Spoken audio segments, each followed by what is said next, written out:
Alô, alô, Vila Anglo.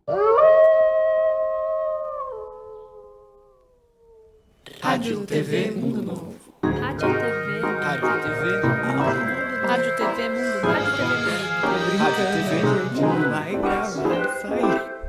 Oi, eu sou a Ariela e este é o podcast Você Tem Fome de Quê?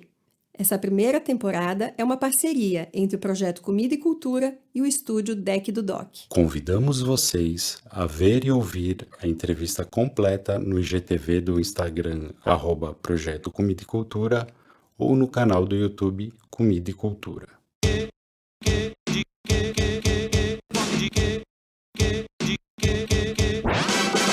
O lixo, Luiz Fernando Veríssimo. Encontraram-se na área de serviço, cada um com seu pacote de lixo. É a primeira vez que se falam.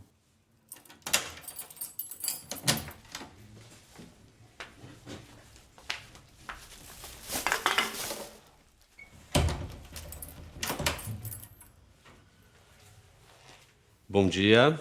Bom dia. A senhora do 610, né? E o senhor do 612? Eu ainda não lhe conhecia pessoalmente. Pois é. Desculpa a minha indiscrição, mas eu tenho visto o seu lixo. O meu quê? O seu lixo. Ah, Reparei que nunca é muito. Sua família deve ser pequena. na verdade sou só eu mesmo. Notei também que o senhor usa muita comida em lata. É que eu tenho que fazer a minha própria comida e como eu não sei cozinhar, Ah, entendo. a senhora também... Me chama de você. Desculpa, é que eu reparei alguns restos de comida no seu lixo, tipo champignon, coisas assim. É que eu gosto muito de cozinhar, fazer pratos diferentes. Mas, né, como eu moro sozinha, às vezes sobra. É, você não tem família? Tenho, mas não aqui. Espírito Santo, né? Como é que você sabe? Eu vi uns envelopes no seu lixo. É, a mamãe escreve todas as semanas. Ela é professora? Ah, isso é incrível. Como é que foi que você adivinhou? A letra no envelope. Achei que era letra de professora. Já o senhor não recebe muitas cartas, a julgar pelo seu lixo. Pois é. No outro dia tinha um envelope de telegrama amassado. É, Más notícias? meu pai morreu. Puxa, sinto muito. Mas ele já estava bem velhinho e morava no sul e fazia muito tempo que a gente não se via. Foi por isso que você recomeçou a fumar? Como é que você sabe? Ah, de um dia para o outro começaram a aparecer carteiras de cigarro amassadas no seu lixo. É verdade, mas eu consegui parar outra vez. Eu, graças a Deus, nunca fumei. Eu sei, mas tenho visto uns vidrinhos de comprimido no seu lixo. É, são tranquilizantes. Foi uma fase, mas já passou. Você brigou com seu namorado, certo? Isso você também descobriu no lixo? Bom, primeiro o buquê de flores com um cartãozinho jogado fora. Depois muito lenço de papel. É, chorei bastante, mas já passou também. Mas hoje ainda tem uns lencinhos. É que eu tô com um pouquinho de coriza. Ah, Vejo muita revista de palavras cruzadas no seu lixo. sim. Eu fico muito em casa, não saio muito. Sabe como é? Namorada? Não. Mas há uns dias tinha uma fotografia de mulher no seu lixo. Até bonitinha. É que eu tava limpando umas gavetas, coisas bem antigas e tal. Bom, você não rasgou a fotografia. Isso significa que, no fundo, você quer que ela volte. E você já tá analisando meu lixo. Não posso negar que o seu lixo me interessou. Engraçado. Quando examinei o seu lixo, decidi que gostaria de te conhecer. Acho que foi aquela poesia. Não. Você viu meus poemas? Vi. Achei bom. Mas são muito ruins. Olha, se você tivesse achado ruim mesmo, você teria rasgado. E eles só estavam dobrados. Se eu soubesse que você ia ler. Não, só não fiquei com eles porque, afinal, eu estaria roubando.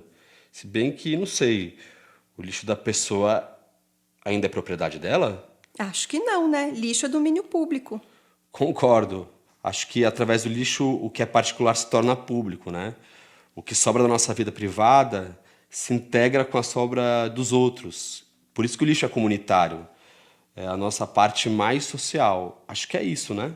Bom, aí você já tá indo fundo demais no lixo. Acho que... Ontem, no seu lixo... O quê? Me enganei ou eram cascas de camarão? Acertou. Comprei uns camarões graúdos e descasquei. Eu adoro camarão. Descasquei, mas ainda não comi. Quem sabe a gente pode... Jantar juntos? É, Olha, eu não quero te dar trabalho. trabalho nenhum. Não vai sujar sua cozinha? Nada, num instante se limpa tudo e põe os restos fora. Então, no seu lixo ou no meu? Comida e cultura. Hoje quem conversa é Daniela Leite, do Comida Invisível. Muito bem-vinda, Daniela, ao Projeto Comida e Cultura. É um prazer ter você aqui hoje. Prazer é meu, uma delícia sempre estar com vocês. A Daniela, ela é formada em Direito, mas é uma investigadora incansável, né, de vários assuntos. Ela é idealizadora e a fundadora do Comida Invisível e ela coordena também o Núcleo de Direito à Alimentação da Comissão de Direitos Humanos da OAB aqui em São Paulo. Então, acho que a gente podia começar, Dani, você contando um pouquinho sobre a sua trajetória mesmo. O que te motivou a trabalhar com alimentação e principalmente com o desperdício, né, dos alimentos? Bom, primeiro, obrigada pelo convite. Essa nossa trajetória, ela começou há 4 anos atrás. Eu estava em casa com o Pedro, meu filho, e a gente resolveu fazer geleia. Precisava de frutas mais maduras. Aí a gente cai lá no box do CEAGESP e eu começo a ver uma pilha de mamão e várias outras pilhas de abacaxi, de manga, pepino, tomate, absolutamente jogadas e largadas ali na frente dos boxes ou nas caçambas. E fui querer entender isso, né? E indo atrás das razões pelas quais existe o desperdício, eu comecei a entender a dimensão desse problema. Esse problema é um problema de todo mundo. Todo mundo é desperdiçador, em maior ou menor grau, em dimensões e proporções diferentes. Se eu estou falando de um indivíduo, se eu estou falando de uma empresa, se eu estou falando de uma cidade ou até de um país. Esses desperdícios nossos, eles vão gerando o desperdício geral do planeta. Então eu sempre digo que é um problema do mundo inteiro porque é um problema de todo mundo. Então o mundo inteiro desperdiça 1,6 bilhão de toneladas de alimentos. Eu não tinha mais pálida ideia do quanto era isso e eu fui encher Boeings 747. E a gente enche 11 milhões e 300 mil Boeings. A gente não tem nem essa frota no mundo, né? Eles dão 20,9 voltas em volta da Terra. Metade disso mataria a fome do mundo. Isso equivale ao PIB da Austrália. A gente joga por ano o equivalente à riqueza da Austrália no lixo e não aproveitamento dos recursos que a gente tem disponíveis para a gente. E se pensar nisso agora, especialmente nesse momento que a gente está vivendo esse isolamento por conta da pandemia, né? E um problema global, um problema que ele tem reflexos no planeta como um todo, a gente começa a ver como essas más escolhas nossas, os impactos e o que está gerando, né, esse tipo de decisão que a gente tomou aqui como humanidade. A gente vê um contrassenso muito grande, a gente vê uma periferia gritando de fome e, ao mesmo tempo, os produtores não conseguindo escoar uma grande parte da produção, né? Então, isso acarreta um grande problema mesmo, né? E eu acho que, embora a gente esteja vivendo num momento complicado de existência, né? Esse vírus, ele é minúsculo, mas ele causa uma devassa, ele causa uma destruição tamanha, ele revela a fragilidade do ser humano, né? Uhum. Mas, por outro lado, também, eu acho que ele revelou uma grande solidariedade. Sabe, um momento que as pessoas começaram a olhar e falar: eu não posso estar bem se o outro não estiver bem. E aí começa a surgir vários movimentos, vários, justamente para conseguir levar alimentos para essas pessoas que estão numa situação de extrema pobreza, de extrema vulnerabilidade, né? Começam a se encurtar os caminhos, né? Que eu acho que seria uma das possíveis soluções, né? Para a gente desperdiçar menos. Né? Começou, sabe, Ariela, a despertar para esse problema. Porque quando a gente está em casa, também a gente começa a perceber os nossos desperdícios, né? Se incomodar com o nosso descarte. E ao se incomodar com o descarte, a gente começa a tentar ter novas atitudes, né? A tentar buscar outras soluções para esse problema, né? E aí, estando em casa, eu pelo menos aqui, eu tenho percebido que fica muito mais fácil de eu dar uso para aquilo que ficou do dia anterior, sabe assim? Sim. Então, muita coisa que fica na geladeira e tal, é tão difícil a gente ir até o mercado, ou o mercado mercado vir até nós, ou que seja uma cesta de orgânicos, enfim, mas é tudo tão latente, né, que é tudo muito complicado, toda essa movimentação. Então você não quer desperdiçar nada. Eu, pelo menos, eu não quero desperdiçar nada. Qualquer coisinha que sobra, qualquer casquinha, qualquer, né, vamos fazer um molho, vamos fazer uma sopa, vamos fazer, né, um caldo, enfim. Então não deu mesmo, então vamos dar para minhoca mesmo, não pode jogar no lixo. Parece que a gente fica muito mais atento, né, a toda essa questão.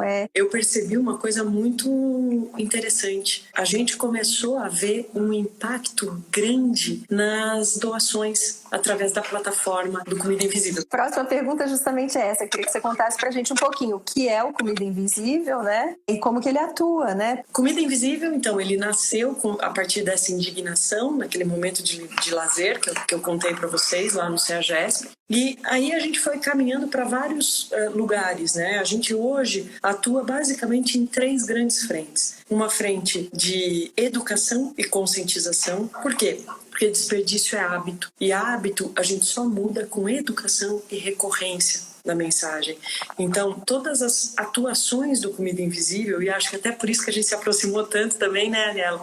Elas se pautam por uma questão de educação, de conscientização, de sair desse lugar do desperdício e buscar um lugar de não desperdício. Então, isso está presente nas nossas redes sociais, em palestras, em treinamentos, em aulas, sempre focado num lugar de despertar. A gente também atua com o correto destino. Então, através da plataforma, a gente tem uma plataforma que ela está disponível online no app.comidainvisível.com.br. É uma plataforma online que, através dela, é possível aproximar quem tem alimentos bons e próprios com quem precisa deles, e a gente promove o encontro. Até ela foi muito chamada pela mídia de Tinder do combate ao desperdício, porque a gente junta a fome, a vontade de comer e dá match. Maravilhoso.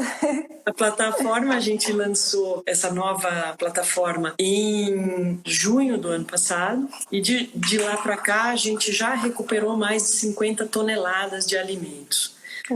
Só que nesses últimos meses, nos meses de pandemia, essa recuperação deu um boom, assim, deu um salto, que justamente eu acho que as pessoas começaram a perceber que elas podem ser um instrumento de mudança. E se eu não vou usar na minha casa, porque isso vale tanto para empresas, então eu tenho doações de quantidade gigantesca, de toneladas de alimentos para ONGs. Então as pessoas começaram a perceber que elas podem fazer a diferença, elas podem gerar esse impacto positivo para o planeta, né? E a outra grande frente que a gente atua é a frente de políticas públicas. Por quê? Porque quando a gente fala de alimento é um ato político. Se alimentar é um ato político. A decisão daquilo que a gente põe para dentro da boca da gente é um ato político. Então, existem determinadas legislações que eu brinco sempre que o direito ele corre atrás da sociedade. A sociedade caminha numa velocidade e o direito ele está sempre atrás.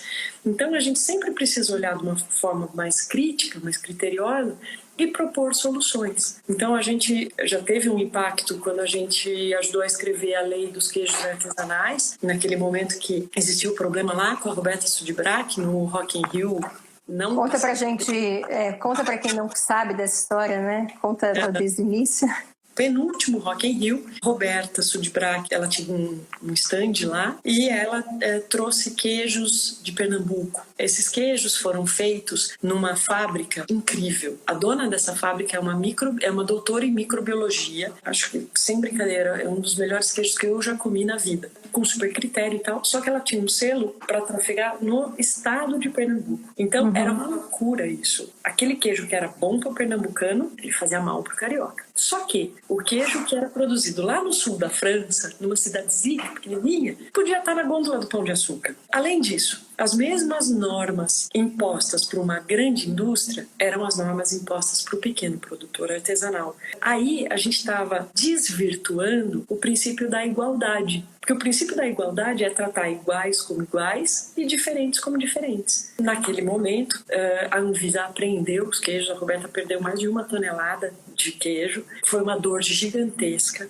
gigantesca, porque a Roberta, ela se diz cozinheira, ela não se diz chefe, e cozinheiro nunca quer perder alimento, tem uma profundo pelos alimentos. E nessa época todo mundo respeito até, né? Falavam para ela, procura a Dani, procura a Dani, procura a Dani, e falavam para mim, procura a Roberta, procura a Roberta, procura a Roberta. E a gente se encontrou e a gente conversou e falamos, Roberta, vamos mudar a lei? Ela falou, você acha que dá? Eu falei, pô, se a gente se juntar, eu acho que dá. E foi muito feliz esse nosso encontro e de fato a gente conseguiu. Hoje existe uma lei específica pro selo com o selo arte, que é o selo do artesanal, que foi fruto desse encontro lá atrás. A mesma coisa acontece com projetos de lei. A gente tem hoje 30 projetos de lei tramitando no Congresso Nacional no Combate ao Desperdício de Alimentos. Um deles foi uma redação nossa, é um que está até caminhando rápido lá, ele está quase na fase final e a gente acompanha isso. Mas eu sempre digo, não é proibido doar alimento, nunca foi. As pessoas, muitas vezes, existe um mito de que não se pode doar. Hoje, inclusive, no estado de São Paulo, a gente tem uma portaria da Covisa, que é a Anvisa estadual, né? Então vale para o estado todo, que é a CVS 5 de 2013, que lá no artigo 51 ela fala, é permitido doar alimentos. Porque tem muita empresa que acha que não é permitido, né? Então e joga fora, né? Medo.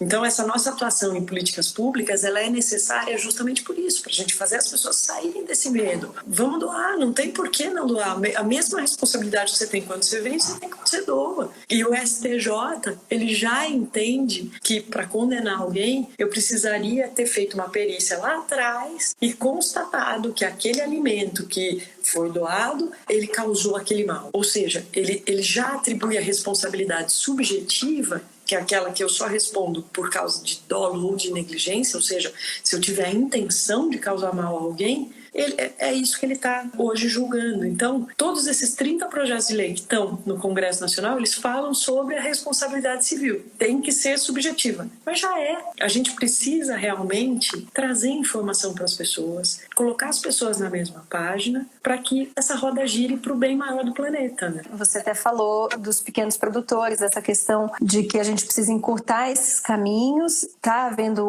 um certo desperdício, né? Porque tem gente que não está conseguindo escoar a produção, mas também estão tendo várias ações nesse sentido. Então eu queria saber que tipo de políticas públicas você acha que poderiam existir até para incentivar mais o pequeno produtor, que a maioria dos alimentos, inclusive frescos, que a gente come aqui em São Paulo são de pequenos produtores, né? Então, o que pode ser feito além e principalmente agora nesse momento para ajudar esse encurtamento de cadeias, né? Vamos dizer assim. Então, a gente até está tendo algumas conversas sobre isso, porque o que acontece? E aí, especialmente, quando a gente está falando do incentivo ao pequeno produtor orgânico, né, a produção mais natural, existe uma série de complicômetros na questão de se adequar, de legislação. Então assim, atuar nessa base, nesse colchão de normas e estabelecer algo mais complementar, porque, por exemplo, se a gente está numa pequena propriedade rural, esse produtor, ele também pode ser uma pessoa que ele vai fabricar geleia. Ele também pode ser um cara que ele está produzindo vinho natural. Só que para cada coisa dessas, ele tem que ter... imagina que são 3 negócios diferentes, ou 4, ou 5, dependendo do que você está fazendo. Alguns você conversa com o Ministério da Agricultura. Outros você tem que conversar... Não, o Ministério da Agricultura não é o interlocutor é a Anvisa. Então, olhar para essas coisas e tentar trazer uma linguagem que é mais facilitada e uma simplificação. Uma coisa mais única, né? Seria muito interessante para a gente poder fomentar mais e mais o acesso, né? E mais a regularização dessas propriedades, né? Pois é, porque não faz o menor sentido.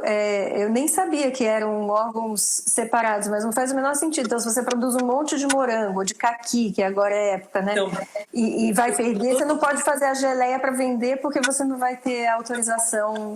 Nossa. Tudo que é alimentos de origem animal, e aí animal compreende mel, tá? Compreende queijos, compreende, enfim, tudo que é origem animal, a responsabilidade e a competência é do Ministério da Agricultura. tudo que é vegetal, a competência e responsabilidade é da Anvisa. Então, você fica com uma responsabilidade compartida, só que a fiscalização é da Anvisa, a responsabilidade é do Ministério da Agricultura. Então, existe ali uma questão que a gente olhar... Precisava ter um olhar para isso, exato. E aí uma desburocratização, uma simplificação, que nem você falou, né? Realmente simplificar, né? Exatamente. Eu queria contar para as pessoas que estão acontecendo alguns movimentos que estão ajudando a gente como cidadãos, né? A parte civil da história pode ajudar também se juntando a esses grupos de consumo consciente, procurar os CSAs. A gente tem falado um pouquinho disso nas lives porque a gente entende que as pessoas que estão assistindo a gente estão preocupadas e comprometidas com toda essa questão do sistema alimentar. Então, se você quiser falar um pouquinho sobre isso, contar o que já existe, onde as pessoas podem procurar. No nosso caso, o que a gente tem feito muito na pandemia? A gente tem tentado estabelecer pontes para levar alimentos para as regiões periféricas, né? Porque a gente tem um problema grande aí das periferias que estão gritando de fome, literalmente. Porque o que aconteceu?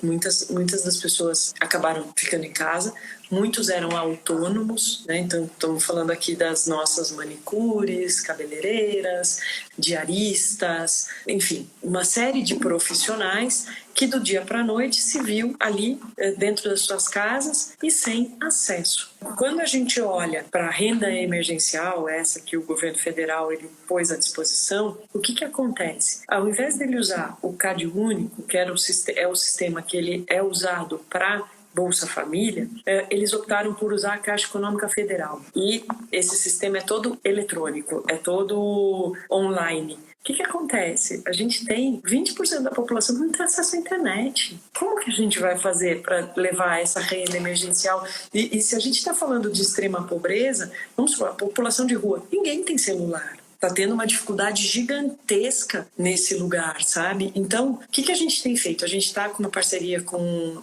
uma ação da maisbrasilsolidario.com.br. Nessa ação, a gente tem ali cestas básicas que são preço de custo. Então, assim, ninguém tem lucro nessa operação, tem só arca com parte dos custos ali e tem uma isenção de imposto. Então, a gente conseguiu levar bastante alimentos numa cesta com um preço mais reduzido para poder chegar a alimentos. A gente também está com uma iniciativa maravilhosa, que é uma iniciativa que foi uma união de pessoas e empresas para também fazer um mapeamento dessas regiões mais periféricas e poder levar ajuda humanitária para essas regiões. Então a gente tem acompanhado de perto, visto de perto, essa situação de extrema necessidade que as pessoas estão passando, né?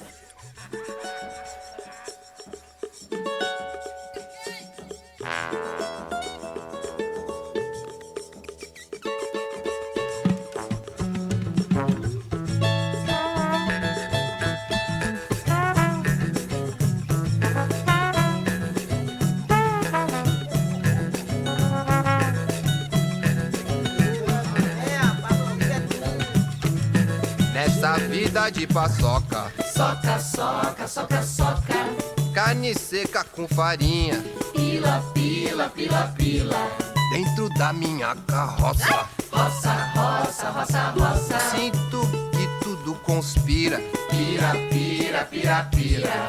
Nessa vida que sufoca, eu já tô perdendo a linha, com a minha mandioca, querendo render farinha. Um sorriso de canjica é a alegria da maloca. Tem quem vai e tem quem fica, tem quem pega e tem quem solta.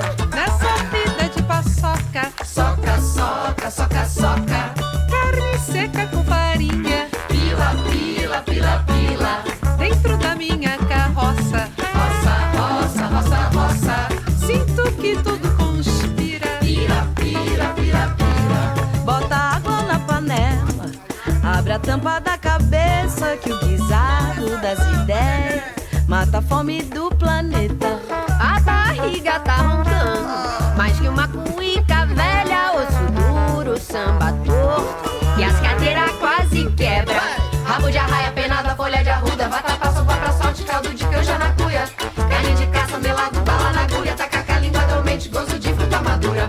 Rabo de arraia, penada, folha de arruda, vatapá, sopa pra sorte, caldo de canja na cuia, carne de caça, melado, bala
pergunta dos CSAs.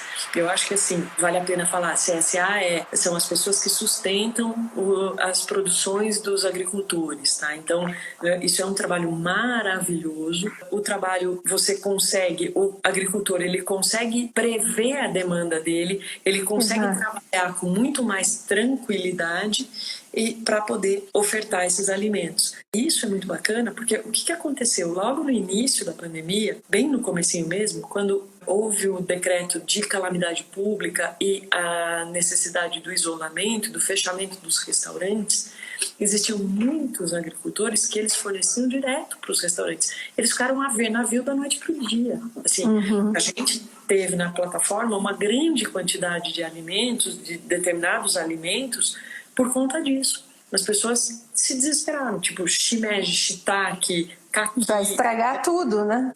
Vários alimentos que estragou-se em grande parte, mas assim que a gente ficava sabendo, a gente entrava em contato e falava, gente, põe na plataforma. Então foi super legal do ponto de vista de não ser desperdiçado, mas isso é super triste, né? Quando eu vejo vindo um alimento dessa forma, né? Aí a gente vê que a gente precisa realmente levar mais condições. Aí a gente também recebeu algumas demandas de alguns produtores que estavam bastante desesperados. A gente encaminhou para ver se primeiro eles conseguiam dar vazão vendendo esses alimentos para num segundo momento, se não conseguissem, aí sim fazer a adoção. É isso, né? Você vê, vocês trabalham bastante com alimentação infantil. Um dos grandes problemas hoje é justamente esse. A gente está fazendo toda aquela entrega de cestas básicas na periferia. O que está acontecendo? Essas pessoas, elas comiam, muitas vezes, a principal alimentação das crianças era nas creches. As creches funcionam hoje como, muitas vezes, a alimentação mais fundamental daquelas crianças. Da noite para o dia, acabou também. Os pais dessas crianças, muitas vezes, se alimentavam, as diaristas, se alimentavam nas casas. Também se viram ali precisando comer. Uma cesta, imagina que eu tenho um arroz de 5 quilos ali para uma família de 11 pessoas, quanto ela vai durar? Se eles almoçarem e jantarem 2, 3 dias, é uma situação muito delicada. Eu acho que a gente não sai dessa pandemia da mesma forma que a gente entrou. A gente conversou na terça-feira com a Carol Pasquale, lá do Alana. Sim, a gente está fazendo um trabalho juntas. Ela me contou. E aí ela até falou que em vários estados, eles estão conseguindo fazer de uma outra forma a questão da merenda, estão dando um cartão, mas isso também é muito complicado, porque nesse cartão, sei lá, acho que em São Paulo são R$55. O que você compra com R$55, uma pessoa só, como uma escola, quando ela compra coletivamente, né, ela compra em grande quantidade, ela consegue preços muito menores, né? E uma pessoa sozinha, com R$55, não consegue comprar tudo aquilo que poderia ser comprado coletivamente, né? E além disso, a questão da qualidade, né? Você dá o dinheiro na mão da pessoa, ela vai comprar provavelmente aquilo que vai ser mais barato para poder comprar uma maior quantidade. E aí vão entrar muitos ultraprocessados, então quer dizer, ela está se alimentando, mas não está se nutrindo, e por aí vai, os problemas vão só aumentando, aí começam a virar problemas de saúde, quer dizer, já são problemas de saúde, né? Eu vou aproveitar para contar um pouquinho, Dani, que você falou da gente. O Comida e Cultura é um projeto que atua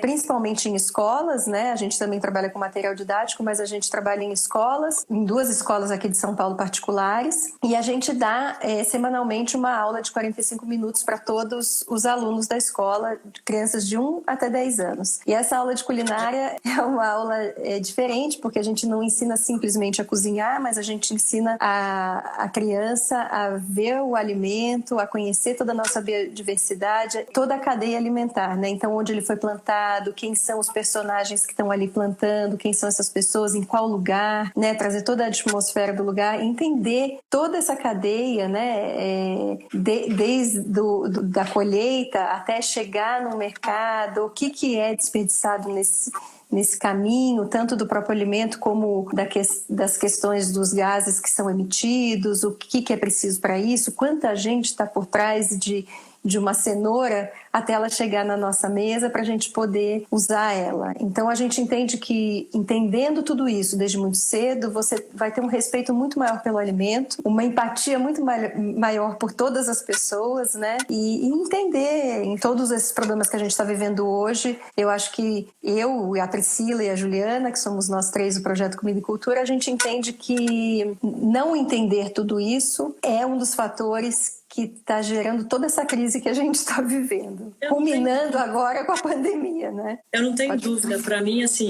desperdício é um hábito. E hábito a gente só muda com educação e com recorrência, né?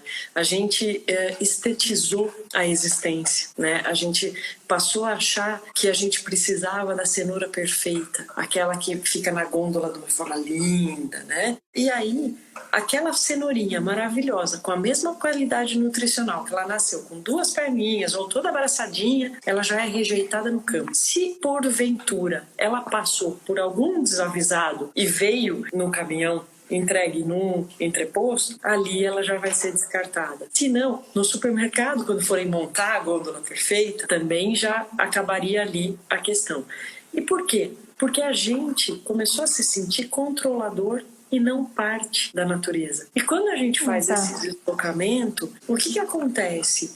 Eu não me sinto parte da natureza, então eu não honro o ciclo. Eu simplesmente ignoro que para um alimento estar no meu prato, alguém precisou pôr uma semente na terra, alguém precisou plantar, adubar, regar, colher, enfim, teve todo um trabalho, tanto do homem quanto da natureza, porque eu precisei também cuidar do sol, da água, enfim, de todo o ciclo para que esse alimento chegasse na minha mesa. E de repente chega e o que acontece? Ai, peguei demais. Ai, não quero. Ai, estragou. Nossa, deixei na geladeira. Sabe, por aí vai indo. É essa cultura do desperdício, ela vai ficando latente. E agora, quando a gente se vê isolado, em casa, tendo que olhar para essas questões, tendo que olhar o que você vai comer, o que você vai descartar, como você vai agir em relação ao seu alimento, muda um pouco essa questão, né? Você começa a entender, a partir do seu lixo, eu sempre falo que o lixo, conhecer nosso lixo é conhecer a gente. O lixo revela quem somos, né? O que a gente descarta? O que você descarta? Exatamente. Porque aí a gente começa a perceber, primeiro, os descartes orgânicos, né? Os talos, as cascas, várias coisas que poderiam ser aproveitadas e não são. E até o próprio legume, quando você deixa ele na geladeira esquecido, né?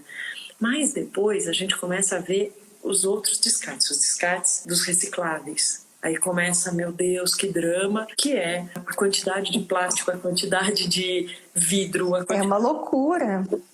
É uma loucura. Dar conta disso é uma loucura. E depois ainda você começa a pensar no desperdício de tempo, no desperdício de espaço, no desperdício de relações, desperdício de amor. E aí o clique vem. Outro dia, até numa outra live, conversando com o Marcelo Cunha Bueno, ele indicou um filme que eu até indico aqui de novo, não sei se você já assistiu, que chama Os Minimalistas. Sim. Já assistiu, né? É um documentário, né? E é incrível que fala disso que você está falando, né? A gente tentar reduzir ao máximo até chegar no que a gente realmente dá conta, né? Eu moro numa casa com meu marido e 2 filhos e a gente tem uma casa razoavelmente grande, com quintal e tudo, e cachorro e tudo mais, e a gente está tendo que dar conta de limpar tudo isso e de fazer comida para nós 4, de cuidar dos cachorros, de cuidar das plantas, de cuidar... E aí a gente até consegue, porque não é tão grande assim, mas você trabalhar e você fazer tudo isso, né? Você começa a perceber que você poderia viver com muito menos do que isso. Sem dúvida, né? E você dar conta daquilo que você precisa para viver, realmente é o máximo, porque você fica muito mais centralizado, né? Você fica muito mais consciente, né? Do que é todo esse ciclo, né? E do que são todas as interligações, né? É muito importante a gente ter essa noção. Eu acho essencial. Eu acho também, porque aí a gente vai começando a agir mais pelo coração, né, do que por impulso. você começa a se dar conta daquilo que você realmente precisa, daquilo que realmente faz sentido na tua vida, né? E não consumir por consumir, né? Que é o sistema que a gente vive hoje em dia, só te faz querer consumir cada vez mais e mais e mais sem necessidade, né? E isso realmente está virando o maior problema da humanidade. Eu queria aproveitar até para você falar um pouquinho sobre economia circular, porque eu acho que isso é uma das soluções que a gente pode ter, né? Enfim, para diminuir o desperdício, dar valor para as coisas que vêm de uma base biológica mesmo. Enfim. O ano passado a gente foi convidado para participar de um documentário. A gente faz parte hoje, chama Um Presente à Prova de Futuro, que foi um documentário feito sobre economia circular e era um paralelo entre o Brasil, alguns projetos que caminham aqui no Brasil e alguns projetos que caminham na Holanda. E por que a gente estava nesse processo? Justamente porque qual é o objeto do Comida Invisível? É o descarte alheio, né? É aquilo que para o outro ele não está entendendo mais como necessário, né? Porque muitas vezes ele precisa descartar ou porque está chegando próximo do prazo de validade ou porque realmente a demanda ele fez uma quantidade maior do que ele teve ali de compras naquele dia, né? E aí a gente atua exatamente para que essa cadeia ela feche o ciclo de uma maneira correta, de uma maneira inteligente, né? E aí por conta disso a gente teve uma baita surpresa, assim, uma baita alegria no final do ano passado, que a gente recebeu um prêmio. A gente foi da ONU Habitat, a gente foi uma das 20 iniciativas mais inovadoras no combate ao desperdício de alimentos com a plataforma do Comida Invisível. E o critério foi a escalabilidade e justamente atuar em economia circular. Então foi super legal. Então a Ju já está colocando aí Um Presente à Prova de Futuro, já dá para assistir? Está em alguma plataforma que a gente consiga assistir, não? Ele estava para ir para cinema, eu acho que agora já deve estar entrando aí no circuito. E uma outra coisa que eu queria contar, a gente lançou um podcast, né? Então a gente tem o primeiro episódio já no ar, que é o que fala sobre o futuro da alimentação, que está em todas as plataformas de podcast, que foi uma entrevista com a Lala de Renzelen.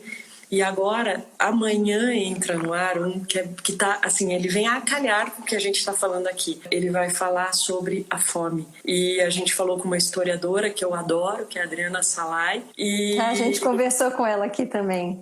Incrível. Ela é demais. Então, é uma entrevista junto com a Adriana Salai e com a participação do pessoal da Companhia dos Fermentados e da Tereza Campelo, da ex-ministra Tereza Campelo. Então, a partir de amanhã, chama Não Sobra Nada, o podcast. Tá aí nas principais. Ouviremos. Oba!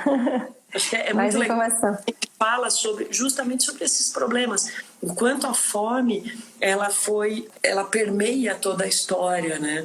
Tem um filósofo... Desde sempre, né? Tem um filósofo, Schiller, ele fala muito isso. Ele fala, o amor e a fome movem o mundo. E quem nunca passou fome, acho que não tem essa noção, né? Mas quando a gente fica... Depois que eu conversei com a Adriana, eu fiquei prestando atenção, assim, no meu dia, porque às vezes eu tô trabalhando e tal, e aí, em alguns períodos, assim, que de repente eu começo a ficar de mau humor, ou eu vejo que um dos meus filhos está mal-humorado e tal, é pura fome, sabe, assim? E é uma fome num curtíssimo espaço de tempo, não é uma fome de verdade, né? Então imagina, depois que eu conversei com a Adriana, eu fiquei com isso na cabeça, eu falei, imagina uma fome de verdade, porque ela contou coisas assim, absurdas, né? Assim, da gente pensar que acontecem de verdade. Então é muito importante a gente ter essa noção de que realmente a fome e o amor movem o mundo.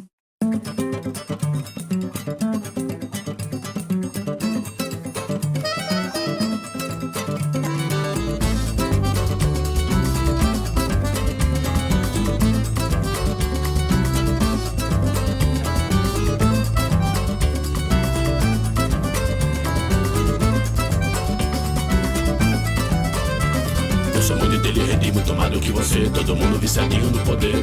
Chilique no Twitter, o meu meme vai vencer. Todo mundo viciadinho no poder.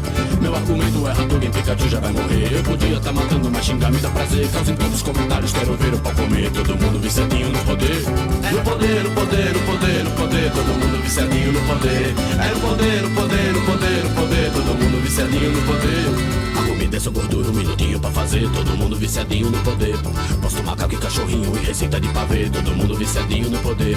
A minha vida é excitante, Netflix, DVD, todo mundo viciadinho no poder. Toda a família tá no zap, não consegue se entender. Sempre tô bem informado no jornal e na TV. Tia Nicota, cuti já mandou eu me fuder. Todo mundo viciadinho no poder. No poder, o poder, o poder, o poder, todo mundo viciadinho no poder. É o poder, o poder, o poder, o poder, todo mundo viciadinho no poder.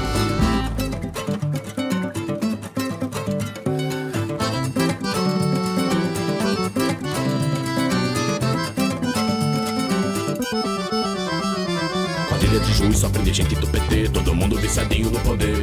Cutucando passarinho, osso duro de ruê, todo mundo viciadinho no poder. Fiz até um PowerPoint, mas foi meio nada a ver. O ministro da justiça tá assim com o PCC, é mafioso de família na bancada BBB, todo mundo viciadinho no poder. No poder, o poder, o poder, o poder, todo mundo viciadinho no poder. É o poder, o poder, o poder, o poder, todo mundo viciadinho no poder. É o poder, o poder, o poder, o poder, todo mundo viciadinho no poder. É o poder, o poder, o poder, o poder, todo mundo viciadinho no poder. O presente do inferno pode tão ruim você, todo mundo viciadinho no poder. Sabe com quem cê tá falando, tem até PhD, todo mundo viciadinho no poder. Ou é bolivariano, ou fascista com laque. Nenhum peixe pequeno, mama na Lei Rouanet. Tem dinheiro pra banqueiro, mas não tem CLT. Barganha até com Deus, Jesus me compre uma TV. Todo mundo viciadinho no poder. Todo mundo viciadinho no poder. Todo mundo viciadinho no poder. Todo mundo viciadinho no poder. No poder, no poder, no poder, no poder, todo mundo viciadinho no poder. É no poder, no poder, no poder, no poder, todo mundo viciadinho no poder. É no poder, no poder, no poder, no poder, todo mundo viciadinho no poder. É no poder, no poder, no poder, no poder, todo mundo viciadinho no poder.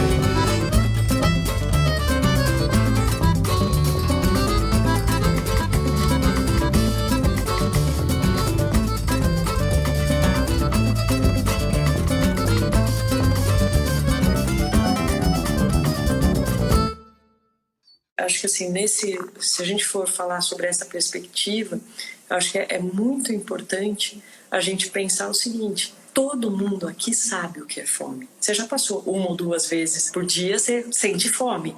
Agora, pensa o que é sentir e não poder suprir. Pois é. Dias e dias e dias sem alimento. É muito complicado. Então, assim, a gente trabalhar hoje para levar esses alimentos porque hoje a gente está vivendo uma situação extremamente crítica, atípica e anormal, né? Então pensar nisso, e é muito bacana ver esses coletivos todos se formando, essa rede maravilhosa. Eu vejo assim, dos meus amigos mais próximos, acho que praticamente todos estão envolvidos ou doando, ou cozinhando, ou com projeto, ou de uma forma ou de outra, ou divulgando, mas de uma forma ou de outra. Tá todo mundo envolvido, né? Eu acho isso muito interessante, eu acho que é fundamental, né? Fundamental. Ô Dani, eu queria que você contasse também um pouquinho desses projetos que já existem há algum tempo ao redor do mundo e que ajudam a diminuição do desperdício e a diminuição do preconceito também, que nem você falou, uma cenourinha com 2 pernas não sai nem da produção. Então, tipo Fruta Feia. Contar um pouquinho o que é o Fruta Feia, por exemplo, e quais outros projetos existem para as pessoas que estão nos vendo e quiserem conhecer. Gosto muito do Fruta Feia. O Fruta Feia é um projeto de Portugal que eles fazem cestas dos excluídos, né? Da cenourinha rejeitada, o chuchu, o grandalhão, enfim. E aí eles montam essas cestas e as pessoas vão buscar. Aqui no Brasil a gente tem o Fruta Imperfeita, que é um projeto bem parecido com esse, do Roberto, com o querido, que também está trabalhando nessa linha. A gente tem uma questão que, por exemplo, aqui no Brasil a gente não pode... Existe o válido até e o consumir até, né?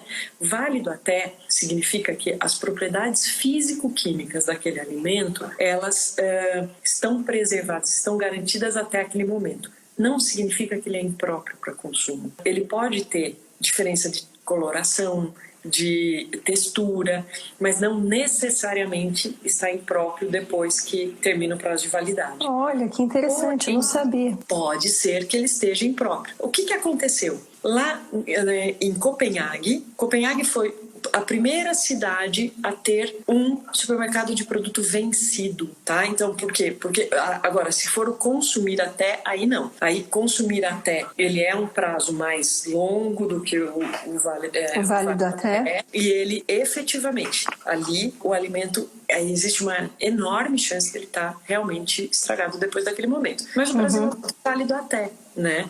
E só que tem pela Anvisa, pela legislação sanitária hoje, não se pode vender produto vencido. Inclusive, estabelecimentos que têm na gôndola produtos vencidos, eles tomam uma multa gigante. Mas em Copenhague, o que aconteceu? Eles fizeram um supermercado de produtos vencidos.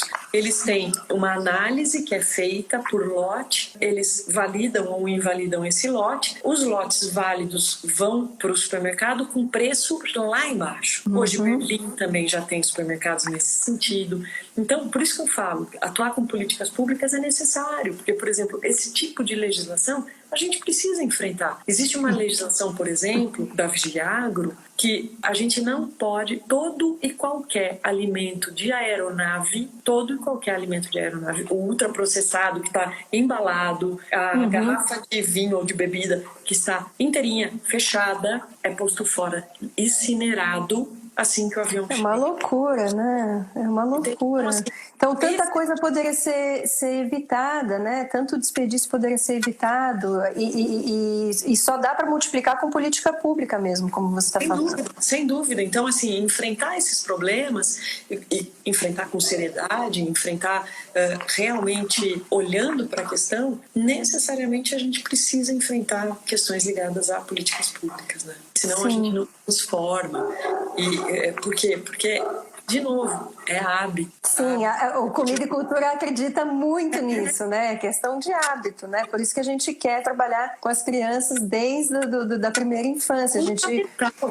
Exato. Aliás, vou até aproveitar, falar para quem ainda não nos segue, seguir, né, no Instagram, @Projeto Comida e Cultura, e nossa página no YouTube é Comida e Cultura. A fome mata mais do que o Covid-19, sempre. Historicamente, a fome sempre matou muito mais. Só que fome é tabu, fome é invisível. Fome é aquilo que ninguém quer reconhecer que ela existe, porque é uma vergonha. Então, a gente vai pondo embaixo do tapete essa questão, né? E aí aparece um vírus. Por que o Covid ele tem essa comoção social? Porque ele atinge todo mundo, independente de classe social. Exato. Por isso que ela é colocada embaixo do tapete mesmo, como você falou, né? As pessoas não querem ver. Exato. Agora, enfrentar isso E é muito maluco, né? Porque é um momento também que a gente tem falado tanto sobre comida, né? Tem milhões de reality shows sobre alimentação, as pessoas conhecem tanto sobre o alimento, né? Mesmo dentro da nutrição, né? A gente agora conhece todas as vitaminas, todos os nutrientes de um alimento, se fala tanto do alimento, mas não se cozinha, né? Cozinha-se muito pouco, né? Então é muito maluca essa inversão de valores, né?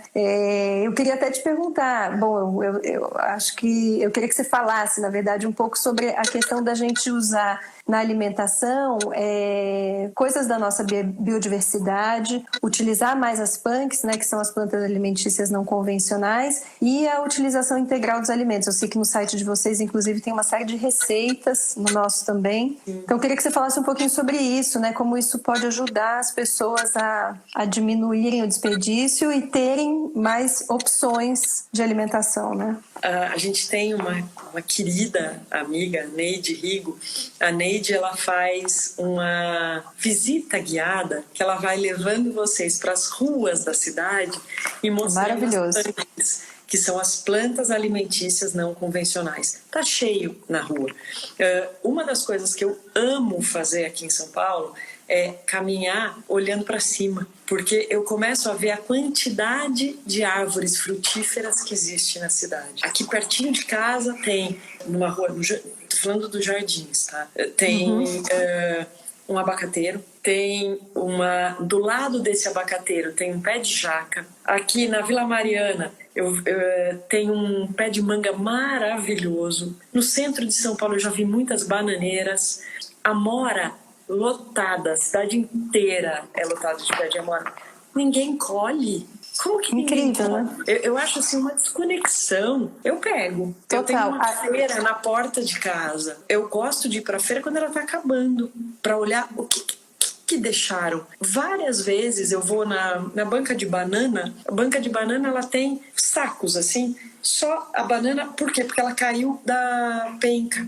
Ninguém quer, eu só pego essas. Então, você sabe que numa das escolas que a Priscila tá falando que o povo tem vergonha de pegar fruta na rua, o que é um absurdo, né? É absurdo. Enfim, a gente lá na escola que a gente dá essa aula do Comida e Cultura, a gente fez esse percurso com a Neide Rigo, que você comentou, né? Legal. Fez essa aula com ela. E aí a gente levou isso para as crianças. Então a gente fez um passeio no entorno da escola, que é na Lapa, perto ali da Pio 11, com todas as crianças da escola em várias saídas diferentes. E a gente foi reconhecendo nesse percurso essa mesma coisa que a Neide faz, né? Tudo que tem de alimentos ali no entorno da escola. E o efeito foi muito impressionante, né? Porque as crianças não olhavam para cima, nem para baixo, para o chão, nem para nada, né? E tão poucos pais. Então, depois dessa aula, foi uma loucura o retorno que a gente teve. As pessoas ficaram muito impressionadas de ver o que tinha de alimento, porque tinha um monte de coisa, tinha uva. A escola fica na Pio 11, aqui em São Paulo, e as pessoas param o carro, em geral, na rua de trás, então a gente passa por uma travessinha. Só nessa travessinha, a quantidade de comida, tinha hora pronobis, tinha uva, tinha mamão numa das casas, enfim, tinha muita comida, assim, muita.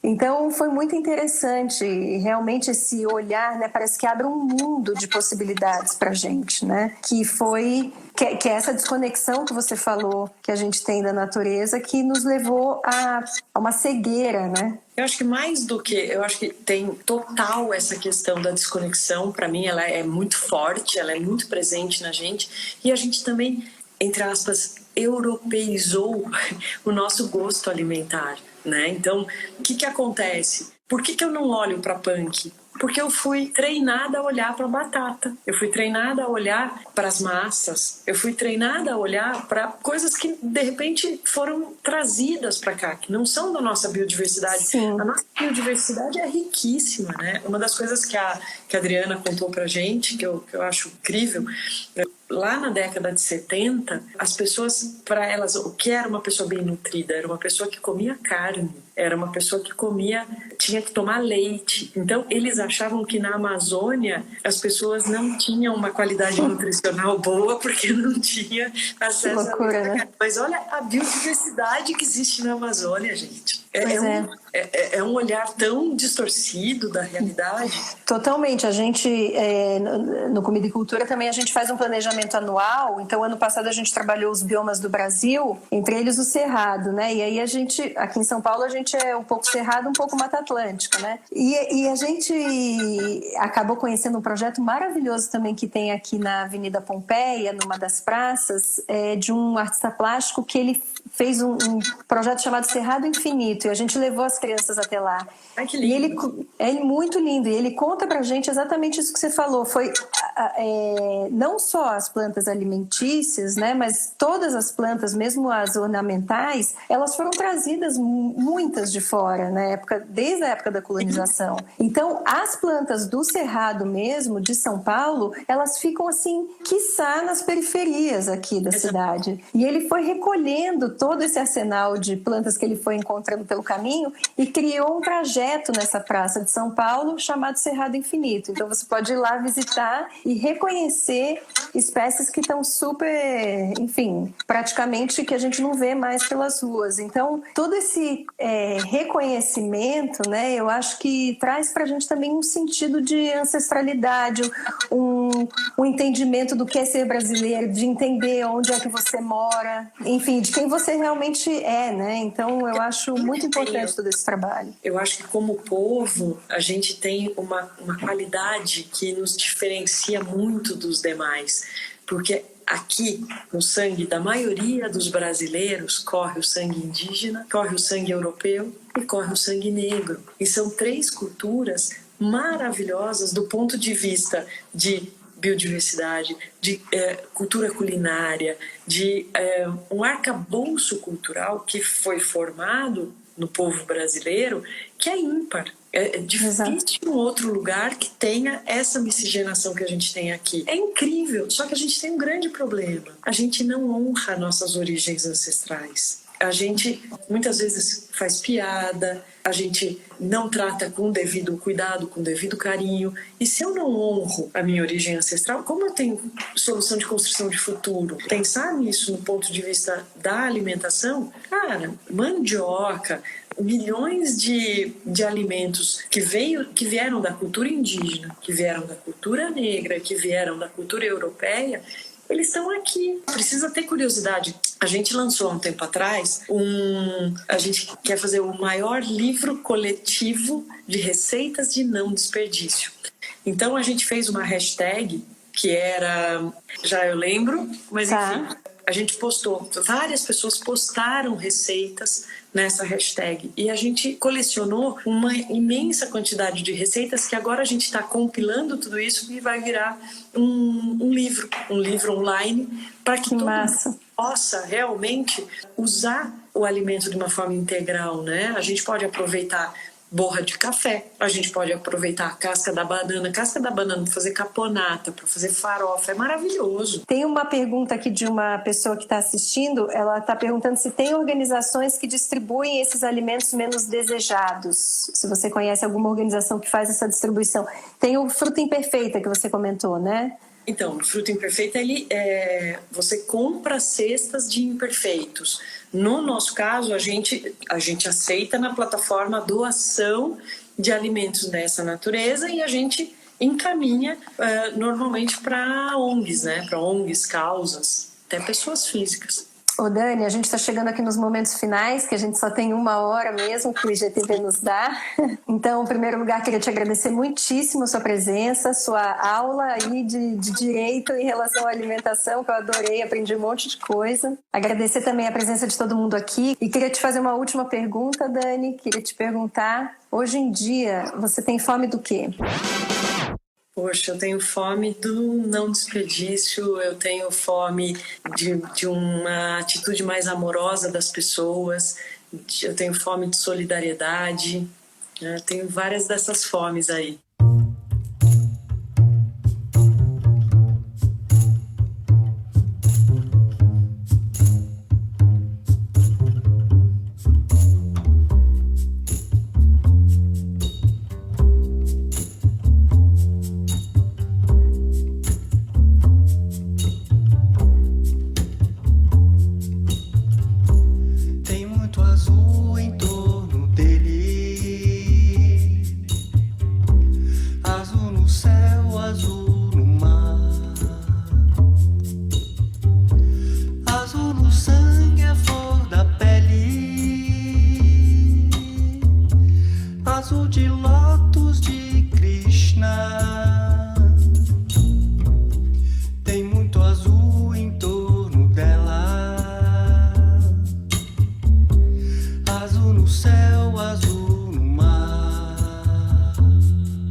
Aqui é como uma vez ouvi dizer. Tudo aqui é uma bola azul suspensa que o homem pisa e não cai. Tudo aqui casa, tudo aqui separa. Tudo aqui caminha, tudo aqui respira. Tudo aqui é uma bola azul suspensa que o homem pisa e não cai. Tudo aqui casa. Tudo aqui caminha, tudo aqui respira. Tem muito azul em torno dele. Tudo aqui é uma bola azul suspensa que o o homem pisa e não cai. Tem muito azul em torno dela. Pois o fundo da terra não é o fundo do homem. Tem muito azul em torno dele. O fundo do homem é aquilo que está sobre a sua cabeça. Tem muito azul em torno dela.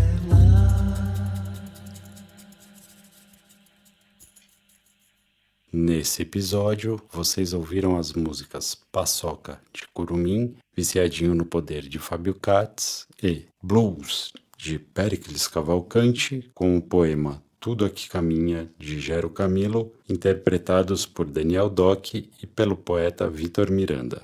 Todos esses artistas são moradores do bairro Vila Ângelo Brasileira, em São Paulo. Se quiser conhecer mais sobre esses artistas, acessem os perfis no Instagram, @curuminhosaipins, @FábioKatz, KATZ, @DocDoctors com C mudo. Você Tem Fome de Quê? É uma parceria do projeto Comida e Cultura e do estúdio Deck do Doc. Apresentação e conteúdo, Ariela Doctors. Edição e áudio, Daniel Doc. Locução, Caio Caseiro.